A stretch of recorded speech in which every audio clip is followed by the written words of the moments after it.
Alright, so it's your boy Kegel here, and I hate my life because I had actually made this guide before, but it got deleted because YouTube is YouTube, so I'm gonna have to record it and upload it then. But enough ranting, let's go to the point. I'm making this guide as sort of a guide, tips, tricks, staples, and ideas for decks you might want to run in the Draft Draft tournament of Yu-Gi-Oh! Also, I want to make it a little faster because last time it was very, very long, and no one wants that. So let's go right into it. DM format, basically all other effects monsters, all fusion monsters, pendulum monsters, ritual monsters, synchro monsters, XYZ monsters are all banned. As for deck ideas or archetypes you might want to build around, I would recommend Blue Eyes White, not exactly Blue Eyes White Dragons, but there are some old cards like Blue Eyes White Dragon or Dark Magician or even James, I think, that have some strong support built around them.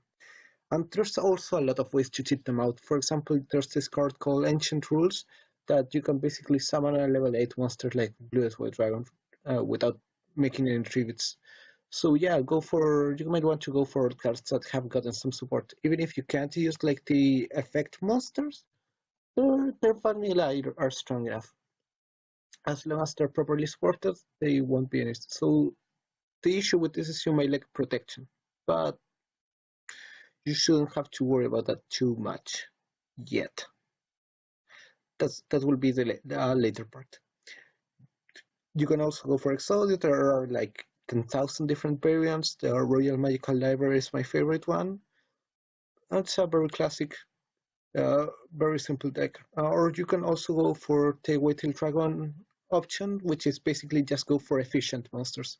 For example, White-tailed Dragon, 1 tribute, 2,500 attacks. That's a lot of a good stat point for just 1 tribute. Or there are also monsters that don't require tributes that hit up to 2,000. So yeah, basically you can either just go for very efficient monsters. And now for staples. Now, if you think that the DM format will be just slow or boring, I think you're not considering how strong the magic and trap cards that are allowed are. You have things like Pot of Greed, draw 2 cards, no question asked. Graceful Charity, draw 3, discard 2. This allows you to mill decks and draw cards and have options, because options are always good. Raigeki, which just destroys all the opponent's monsters, no questions asked. Heavy Storm, the same but with spell and traps. Brain Control, pay 800, take control of 1 opponent monsters. It's entirely allowed until the end phase, but you can tribute it. And if you tribute it, for example, for White-tailed Dragon, then not only you destroy an opponent's resource, you also gain 1. Monster Reborn, just target a monster in either your graveyard or your opponent's graveyard, resummon it. And there are also a lot of useful trap cards. I will go through the other formats, and then I will go back to talk about the entire ban list. That will be like at the very end. Just formats, basically very similar to the last one, only you can have fusions now. Also, there's a small errata here because all pendulum monsters are forbidden in our format. Staples, Raigeki is once again allowed. Also, these are all limited to 1. You can have, for example, 2 Pot of Greed or 2 Heavy Storm. They're all limited to 1. But yeah, you can see that on the ban list. Dark Hole is also very good, not as good as Raigeki because it also destroys your monsters, but still a field clear for basically 1 card is good. Future Fusion is a very interesting card, especially if you want to go for the Fusion archetype, which I think will be like the main core of this era, because it allows you to special summon a fusion monsters by sending the materials from the deck to the graveyard. So you don't have to draw them, you don't have to have polymerization because this acts as one. It's basically a very simple way to bring 1 out. Now, archetypes and decks I recommend. Well, Gladiator-based are very interesting because they basically, each time they attack or at the end of the turn, they can shuffle themselves and bring another out. So they will have a lot of options, and having options is also very good. They are also fairly strong in terms of attacks and have some pretty powerful effects. Elemental Hero are basically very versatile. They're very emblematic as well, and basically you can make a lot of different fusion monsters with them. So if you like versatility and having a lot of options, they're very good. They're not as flexible as Gladiator Beast, because Gladiator Beast you can change them out all the time, but Elemental Heroes are more iconic. If you want to really win though, the new set of Elemental Heroes are, like the Ocean and Gaia, they are way stronger than the old ones. They are also a lot more consistent, and consistency is good.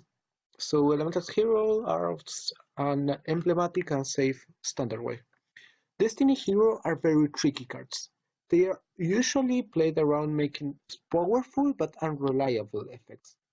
For example, Diamond Duel you draw a card, and then if it's a spell card, you basically apply the effect without any cost. But if it's not, you just shuffle it. So basically, you don't lose anything if you don't pull it off. If you pull it off, it's fantastic. So yeah, they're very tricky. They're very weak in terms of attack and defense and points overall, but they have very interesting effects. So if you like to being tricky and playing around your opponent, the Destiny Hero is a good way to go. Cloudians are one of my favorite decks because they basically can't be destroyed by battle, and basically they spread counters around the field, and then you can use those counters in order to destroy things like monsters or spell cards. And then there's also, you can combo them with Spirit Barriers. So if you have a Cloudian and Spirit Barriers, you basically are immortal because your monster won't be destroyed, and you won't lose life points because you have a monster out on the field.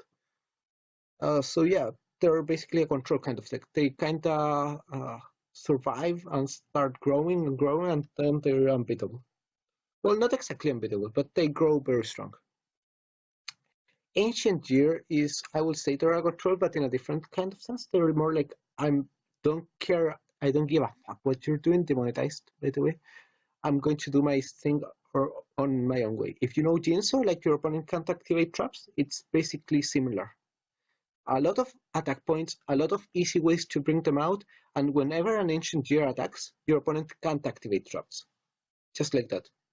Also, they deal a lot of piercing damage. Like if your opponent is on defense position, they will still do damage.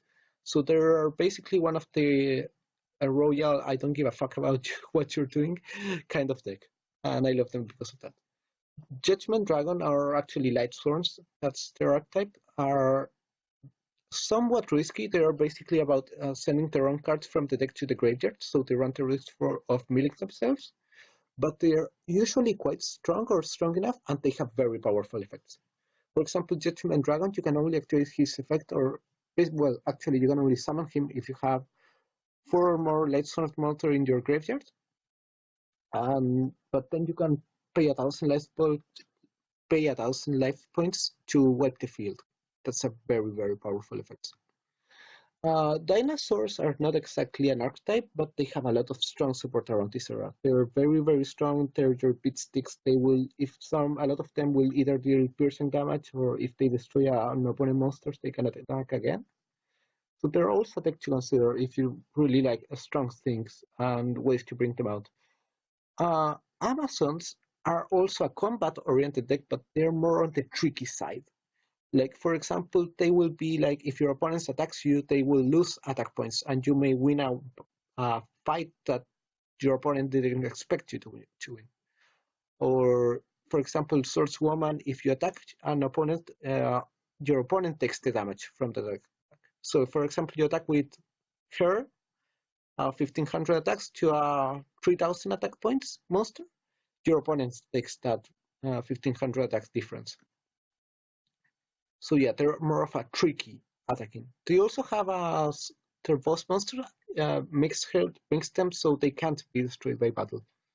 So they're more of a battle combat archetype, but on a tricky side. Worms are more of a reactive archetype. Well, their fusion is very, very good, especially with future fusion, which is allowed in this format. But there are a lot of outstanding cards face down and surprising your opponent with destruction or disruption. So they're more on the control side, but they have a lot of synergy with each other, especially for a deck released around GX. And I say around because they're technically 5Ds, but they're fusion decks, so I'm grouping them here. Here's the meme section. Like if you really want to meme, Arcana Force is one of my favorite decks and the one I played until today I retired. Basically, I still went to tournaments with this. Basically, each time you summon one, you throw a coin. Heads, they have a somewhat decent effect. Tails, they fuck you over. So they're very RNG and they're not very good, but they all have this sense of excitement because they still have powerful effects. And they are light and fairy, and that's a very good combination because there's a lot of support like Valhalla, so you can just cheat them out. For example, if I play Valhalla on my first turn, I can straight up special summon the world from my hand. 3100 attack, first turn, no questions asked. And the world, if I get the health effects, I can sacrifice two of my monsters to just skip my opponent's turn. Again, no questions asked. So yeah, if you can pull them off, they're good, but they're so unreliable. I would only recommend them if you really want to. Ojamas are a very interesting deck because they're all about annoying your opponent, like summoning zero attack monsters on their field and then attacking over them, reversing the attack of monsters. They're very, very annoying. But they're very, very good. I think from the meme decks around this area, they're the best ones, so give them a shot if you really want to win. Big Pro or BS, to be honest, that's the name of the archetype, they're very bad. I mean, they got better because they now have some support, so they're now definitely playable. So remove that of very, very bad. They're playable, just not very, very good. And they're all based around Konami, old shooting games, like fighting ships game in space, like the boss ships. They're based all around that. And for example, this monster, you can't destroy it unless you have battled with it 3 times. You know, like the old boss monsters that you have to fight and hit the weak point 3 times. Yeah, it's the same concept. So they're more of a gimmicky kind of deck. Also machines. Anything machines that you can build an entire deck around Machina Fortress. Because Machina Fortress is just that good. And because machines have a lot of strong support here, like limited removal, power bond. There's a lot of interesting stuff you can do with machines. I think machines and warriors, elemental heroes by the way are warriors, and destiny heroes are warriors, have a lot. Amazons are also warriors, have a lot of strong support, like cards that can searchers and tutors, how you call them in other games, that can basically bring down to the fields, things like that. So some other things I wanted to go over though before I forget this are ABCs. They're basically in the middle because they were technically released on DM and they have some cards on DM, but they don't have their fusions on DM. So you may want to bring them on. Sorry, on. Sorry, reboot. Reboot. You may want to bring them on the GX format because then you will have access to the fusions, and the fusions are really the important part of them. They're basically about combining each other, and they have a lot of strong attack points and a lot of removal. They're basically, I won't say the kings of removal, but they will always have an option to remove stuff. And that's always good. Also, AVCs on their own, basically the deck in general is called HUC because all of the cards have one letter. That sorry, I'm really getting stuck here. I'm trying my best. I swear. They're very, very consistent. Like they're incredibly good. Like, if you want, this is like the most meta deck you can build, I think, around this era. Also, Magnet Warriors. These both decks were released like in both in DM, but then were rebooted in not even in Sexal. I think they were rebooted in Sexal, and they were given strong monsters and support. They're basically, because they're magnets, they can combine with each other and form strong monsters, and because they're magnets, then they can discombine and go back into their original form. And they can also keep combining and joining until you get the fusion monster. You can still absolutely run them without the fusion monster, so they may be a better deck for DM. But if you want to get like the 100%, run them in GX. So yeah, Now on the other way around, I would say that ABCs are only really good in GX because you definitely want the fusions with these guys. Now for Sexal format, all fusions are banned, all pendulum banned, all ritual banned. You can play synchros on XYZ here. I didn't really put anything because you can play whatever you want. If you don't have no idea what you want for a deck and you want to play XYZ, I will say go Battling Boxer. Battling Boxer first are Warriors, and as I mentioned, Warriors have very good support and they're very consistent. You can basically always get to they're a boss monster kind of deck. Basically, you want to put this guy and want this guy to carry you. This guy can't be destroyed, and every time he will be destroyed, he gets stronger. Until a limit. If you destroy him from third time, he gets destroyed for good. So yeah, you can basically put this guy out on the first turn without any doubt. You can basically have a lot of synergy and consistency. Now, if you want a little more power but a little less consistency, you can play Rank 10 trains that are follow the same idea that you have a strong monster. These are more removal oriented and less protection related. These are more offensive. Basically, you have a lot of big trains that you can basically special summon them for some special conditions. So don't worry about the stat line too much. You will say, hey, I will never bring out a monster with this many stars. But they all have conditions to bring them out easily. So you can easily pull this card out in one turn. And he is basically a behemoth that will wreck your opponent's shit. So yeah, I will say there are also machines, and machines are very good. I actually don't know who will win in this matchup in particular. I think Battling Boxer have more versatility, but trains are very good. Don't let this be allowed. Other things that you can play in this format, well, apart from everything else I mentioned, uh,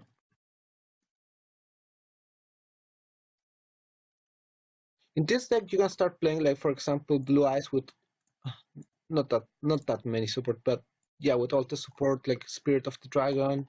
Basically, these all decks like Blue Eyes then got strong support in ways of synchros or more importantly spells and monsters that you can't play in the end, but you can play here. And they, even if they don't use XYZ or anything, they are still very consistent and strong. So don't rule them out just because they don't have XYZ. And even if they don't have, you can always staple them on some that are very strong. Which other deck I will recommend for this era? Well, I haven't gone to any synchro. Also, you can make a rank 4 engine. For example, a rank 4 is basically a deck that can pull a lot of rank 4 monsters. And for example, Code is very good. Korn is very good. This is good. This is very good. There's a lot of good cards. This is just busted. This is just busted. I think it's still banned to this day. You can also make a deck just around buildings rank 4. And there's a lot of engines for rank 4. So you want to search for that. And there's also rank 3 monsters that are similar. Basically, the difference is that rank 4 want to go more for the power, and rank 3 want to go more for the tricky effects and gimmicks. They can both with each other. I think rank 4 has a lot more versatility because a lot of decks around the era were rank 4. But rank 3 is still very good, especially Burning Abyss. That I didn't mention them until now. But basically they're centered around Divine Comedy, and they're all demons, and they activate their effects when they hit the graveyard. So if your opponent starts trying to get rid of them, first they're very good for making rank 3 plays or rank 3 exits. But also when they go to the graveyard, they will activate their effects and start reviving each other and start doing nasty stuff. So they're very combo and very hard to deal with. Something I forgot to mention, there's the Kaiju monsters. basically you can tribute an opponent's monster and summon this card on your on the opposing side of the field. So you basically remove one of the monsters. Of course, you still have a strong monster to deal with, but it's better to deal with a monster that you know what it is and you know how to deal with than dealing with, I don't know, Dante, for example. I don't think I would use Dante, but it's still a good option. Or what I wanted to go is, yeah, exactly, dealing with this. Because this gets protected against destruction, but tributing is not destructing. And the same with all other exits or even Quasar. I think you can remove Quasar with it. What the hell did I search for? Yeah, Quasar Dragon Man. The only Quasar that I remember. I have no idea how to go to Google, apparently. Okay, shooting Quasar Dragon, basically if you want to make a Synchro deck, this is your best option, but there are a lot of good Synchro decks. Genics are very gimmicky. They're very, very fun. They're not very good, but they're very, very fun to run. They basically have different effects on your synchros depending on the elements you use to summon them. These are all darks, but there are some water, wind, earth. Yeah. Yeah, this is one is water. So basically, they're elemental heroes, but for synchros. Black Wings will always be incredibly strong. There have always been one of the favorite decks to play for a lot of people because first they look amazing, and second they're very very reliable. Six Samurai is also another deck. They're very combo-y and they have a lot of negation for your opponent. For example, they have cards like your opponent can. I think they can only special summon once per turn with a combination they have. I don't know. I don't remember exactly, but they can also swarm the field very. They have they don't have much power, but they have a lot of swarming potential and uh, denial potential, like removal and stuff. And also, obviously, they get stronger if there are a lot of them outside. And there was one more I wanted to go to, Monarchs. Basically, if you don't want your opponent doing anything like no extra deck, you just play Monarchs because Monarchs the field prevents your opponent from doing anything from the extra deck. Like they can't summon from the extra deck. And that negates a lot of XYZ decks, a lot of synchro decks. So a lot of people complained about them. I think the hate was unjustified. They were very strong though. But I don't. This card is broken. But I don't think the denial of playing with the extra deck was the part that made them broke. I think that was overreacted to, like everything on the internet. They're a very good deck if you don't want your opponent doing that kind of stuff. So other staple I want to go through, King of the Swamp for Jax. King of the Swamp, basically, you can either substitute him for any fusion material. For example, let's say a monster requires you a dragon and a warrior. I won't go into names because whatever dragon or whatever warrior, then you say, well, I can just use King of the Swamp instead of one of them. Like any monster you want to use for a fusion, you can substitute it with King of the Swamp. Like a specific, or if that's not good enough, then you can discard him and add Polymerization to your hand. That's a card that allows you to fusion summon. So you have two effects in one, and they're both very, very useful for fusion decks. Something else I wanted to go through. I'm not sure if really.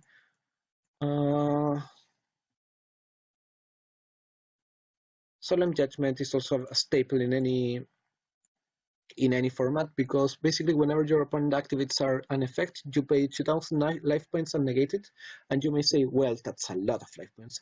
But yeah, but also preventing your opponent from pulling their most important monster or doing a very important effect, or for example, cleaning your board with Raigeki. It's also very, very good and arguably worth the points. So it's also a card to consider. I will go to the page now, and I'm just going to skim through the Forbidden Unlimited list right now, just to see if there was something very important I forgot. Well, like I said, Morphing Jar, you can make a meal deck with this, but I don't think it's consistent enough because they're both at 1. If one of these 2 jars were at 3, I would say, yeah, go for it. It will be very, very fun, but because they're at 1, you can make a meal deck around Egypt gods. That will always be fun. Something else. Snatch Steal. No, Snatch Steal is also very good. Basically, you target one opponent monster and you take control of it, but you have to pay life points each turn. But hey, you're taking control of an opponent's monster, so that's also very good. Change of card, similar card. Take control of an opponent's monsters. Only this one is better because it has no subsequent cost. Skill drain negates effects of all monsters. I don't think this will be very useful because of the format. I think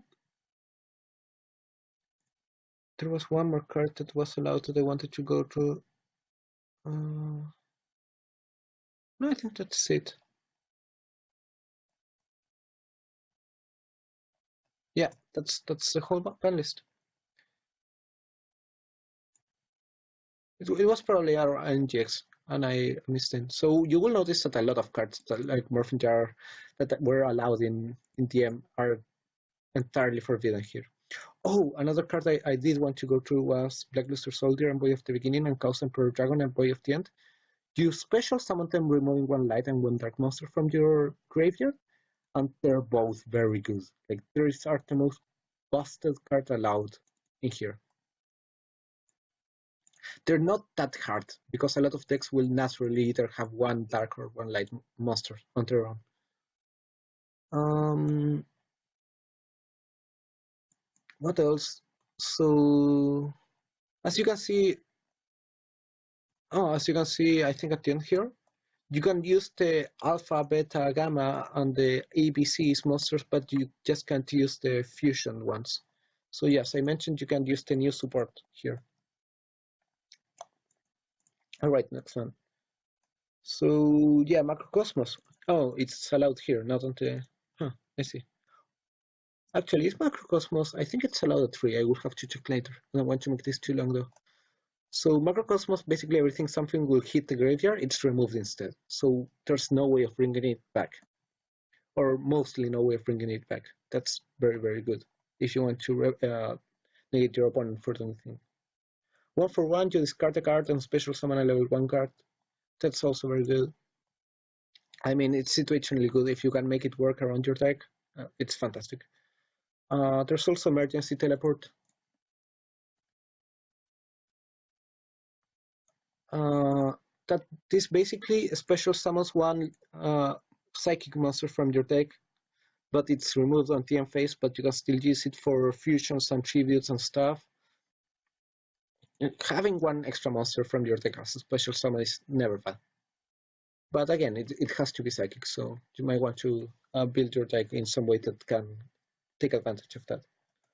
And around this, I don't think there's anything particularly like game breaking I should go over. This is like the most allowed, so that's it. As for resources in particular, I would recommend Rank10YGO. Okay, I will say it's right now, it's a meme channel, but at the same time, it actually does analysis of all dark types, like in-depth analysis. For example, if you want to play my ranked warrior, he will go through every single card and explain why it's bad or why it's good. And he will also like read every effect. So if you want to understand the deck more effectively, he also ranks temps very frequently. He also gives a deck recipe at the end or 2. So if you want to have a core of what to build around, of course he doesn't have every deck. He only has some of the emblematics, but he has a lot of decks that I did want through. Also Duel Logs. Duel Logs is basically Oh, I think that video may be useful. Actually, top 10 archetypes to use in Gimmick decks. It will give you a lot of Gimmicks fan decks. But this deck is basically makes a lot of videos on demand. For example, hey, I challenge you to make a Shadow Tune OTK deck, and he will do it. He has a shit ton of deck. He has so many decks. Like, if you're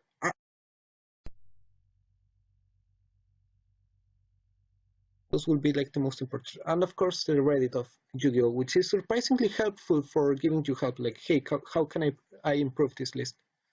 But be careful that you say that you're doing a Generations Duel tournament, though, because that will explain them a couple of things. If not, they will just say, I don't know, play whatever. Vampires are also an interesting deck. I didn't go through it, but if you want vampires for a reason, they exist. And I think I will cut it there because I already went too long. If you have any particular question to do me, well, you know how to find me in Discord. So yeah, that's the guide. I hope it helped you in any way.